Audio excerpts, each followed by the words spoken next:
क्या चल रहा है? हाँ, ये मैं बहुत बारी आगे भी बोल चुका हूँ और अभी भी बोल रहा हूँ कि हाँ, मुझे भी लगता है कि एक थोड़ा सा एक इंटॉलरेंस का लेवल जो है वो बढ़ रहा है। और जब भी ये कुछ बोलता है, जिस किस्म से उनको अटैक किया जाता है, वो ही दिखाता है किस किस्म का इंटॉलरेंस है। कल जो आमिर ने कहा, जिस किस्म का उन पे अटैक हो रहा है कि उनका वो कह रहे हैं कि अगर वो कह रहे हैं इंटॉलरेंट तो उसका मतलब इंडिया छोड़ के कहीं और बाहर चले जाओ। आई थिंक ये बकवास है।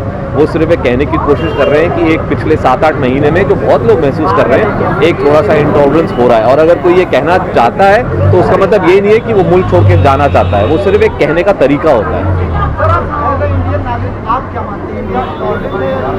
देखिए, इंडिया की कोई बात नहीं कर रहा है, यही आप लोग मिस्टेक कर रहे हैं। जब आमिर कहते हैं कि उन्हें इंटॉलरेंस लग रहा है, वो इंडिया की बात नहीं कर रहे हैं। वो कह रहे हैं कि इस आजकल का माहौल इंटॉलरेंट है। उसका मतलब ये नहीं होता कि हमारा मुल्क इंटॉलरेंट है। मुल्क इंटॉलरेंट उन्होंने ये नहीं बोला। उन्होंने बोला कि किरण ने इस किस्म की बात कही, उसका मतलब देखिए कि मूड का क्या मतलब है। आउट ऑफ कॉन्टेक्स्ट नहीं लेना चाहिए स्टेटमेंट। उन्होंने कहा इतना बुरा हमें लग रहा है, आजकल की माहौल इतना बुरा है कि किरण इस किस्म के सवाल भी कर रही हैं। लेकिन उसका मतलब ये नहीं है कि किरण बोल रही चलो उठ के चले जाएं। वो कह रहे हैं कि इस किस्म के सवाल भी आदमी के दिमाग में उठते हैं और हमारे दिमाग में भी उठते हैं। उसका मतलब ये नहीं कि हम मुल्क छोड़ के चले जाएंगे। कहाँ जाएंगे हम? यही तो है हमारा मुल्क।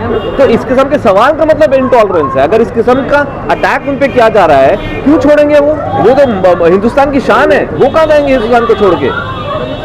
अगर हिंदुस्तान का नाम लोग बाहर जानते हैं तो वो आमिर खान की वजह से बहुत एक उनका कंट्रीब्यूशन है।